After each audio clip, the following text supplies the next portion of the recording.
Well, hello, it's Robert Vernon, and welcome. Happy Wednesday. It is a Wednesday when I'm recording this, and I just wanted to say I hope you're having a great day. And I wanted to talk about the shifting sands, the ever-changing landscape of business. You know, one of the few things in business that is constant is change, and the rate of change sometimes can take our breath away. During COVID, we've all had to make significant changes in our business. Unless you're Walmart or Amazon, I think most of us have had to make some kind of shift. Today, I really want to talk about, making sure that you're asking yourself the right questions. You know, a lot of times we don't take time to think, we don't have margin, we don't have time for any kind of creative problem solving because we're so busy.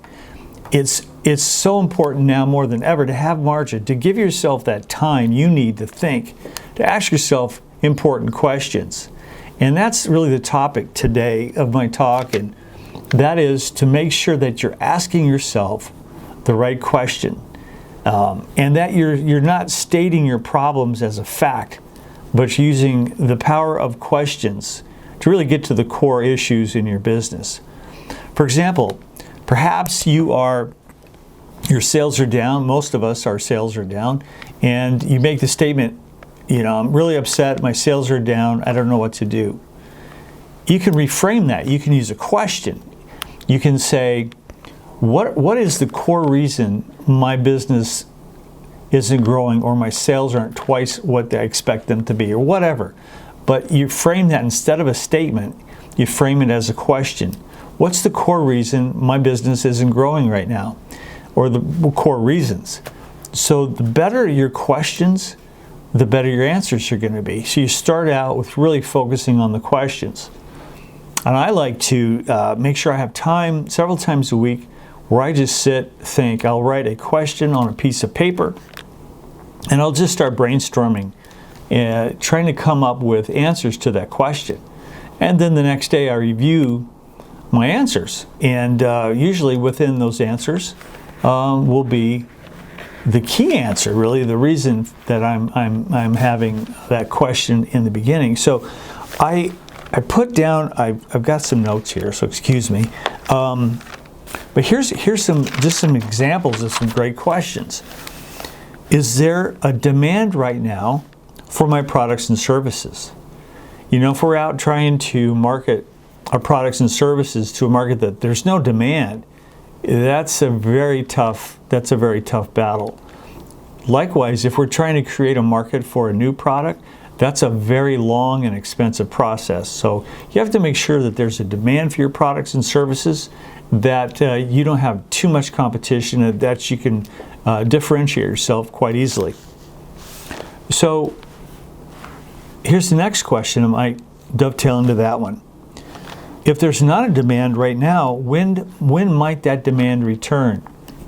One of our core businesses in my printing company that I own is trade show. We do a lot of trade shows. One of my customers alone, I do 15 trade shows a year for them. There's no trade shows right now. So that side of our business, we lost over 50% of our revenue last year because there's no events. People are not getting together. There's no trade shows. There's no mergers and acquisitions announcements. There's nothing. Nobody's getting together. There's no product launches. So we've really had to, I don't want to use that phrase pivot, but we've had to really change our focus. So we know, just to use that as an example, that during the last recession, also trade shows took a huge dip. People just weren't spending the money. They weren't sure what was going on. And it took about 2 years to come back. Also during 9/11, there was no demand for trade shows. People were not traveling. So it's happened. So I've been through it a couple of times. I know it will come back. I'm not sure when, but that's a question I ask myself. Here's another great question that you can ask yourself. Who do I want to buy from me? That's a great question that really helps us target who our core clients are, who we really enjoy serving, what part of the market we service the best. So that's a really great question for you to ask yourself too.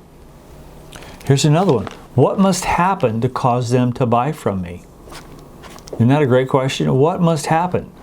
Well, it has to be an awareness of you. They have to see some kind of differentiation. They have to know, trust, and like you. So you can list all those things. What must happen to cause someone to buy from you?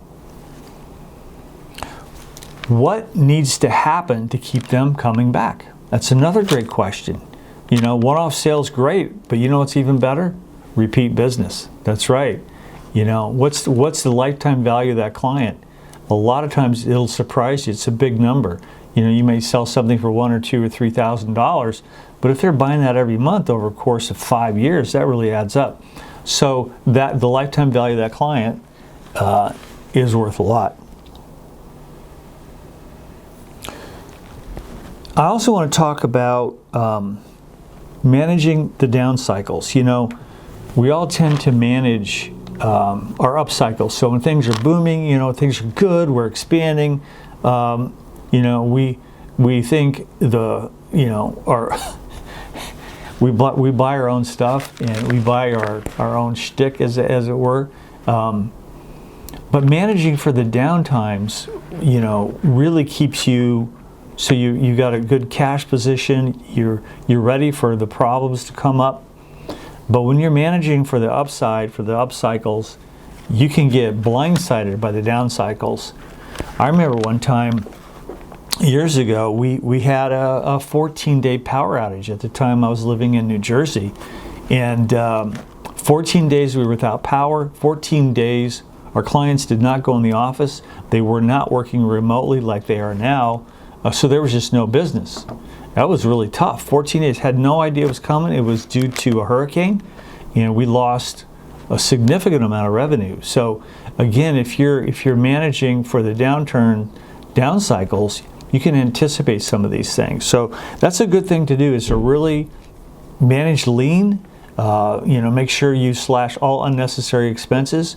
One tip is to go through your bank statement and check out all the little recurring revenues that may hit your bank account you're not aware of. You may have signed up for, I don't know what, you know, it could be that I just did mine. I think just in a couple days, I think I saved like $200-300 a month, just going through and removing things that I really didn't want anymore, didn't use. You know, it takes some time, but it's really time well spent. And I mentioned this before too. It's so important for you to have plenty of margin. You know, you cannot be creative, you cannot think, you cannot lead if you're constantly putting out fires and you know, managing by reacting to everything instead of taking some time to focus, think, and to really strategize. You know, you got to get out of you know, tactical actions and make sure you're spending a good amount of your time strategically and strategic thinking. As the leader of your company, that is one of your core responsibilities. You know, a lot of people say that as business owners, we don't have jobs. You know, we own this company and we have all this freedom, and that's BS. We have a job, and our job is CEO or president, and there are responsibilities that go along with that. And one of them is leadership and charting the course for the future. You know, showing the troops where we go, being the coach to everybody. And we'll have a talk on that, but there are really 7 or 8 core functions of a president, CEO, or a leader that you have to do, and you cannot delegate. And if you do delegate them, you're going to pay a significant price.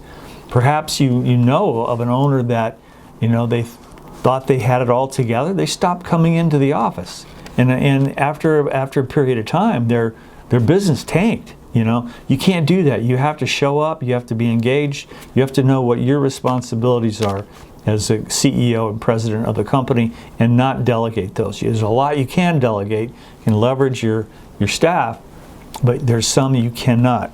Okay, so you got to make sure that you have the time to think, to plot, to lead, to think about where your company's going, what trends are in the marketplace. You have to have time to talk to some key clients, to get a pulse of what's going on, your key people, your managers, and you have to have time to do that. And again, something I like to do about 3 times a week, I just sit down with a pad, my little pad right here. I put a question at the top of the sheet. I ask myself a core question, and I just start journaling, trying to answer that question. And you wouldn't believe what comes out of those sessions. I get a lot of creative thinking.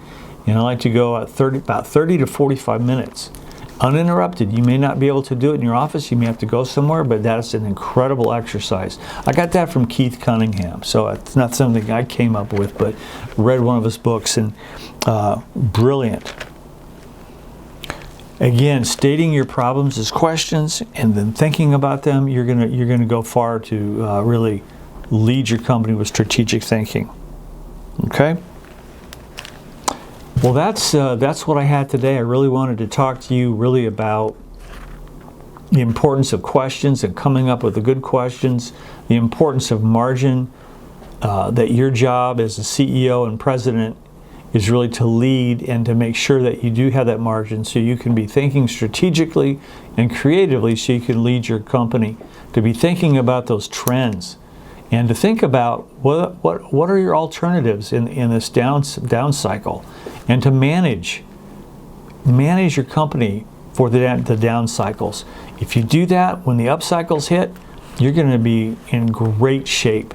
And always watch your cash positions, know where that cash is, where it's coming in, when it's coming in, where it's going out, and make sure that you do not run out of your cash. So those are the tips for today. Thanks for listening, and I hope to be doing this every Wednesday to come up with a video that can help you in your business, create some clarity so that you can plot that course to smooth sailing. So hope you have a great day, and thanks for watching. We'll talk to you again. Bye.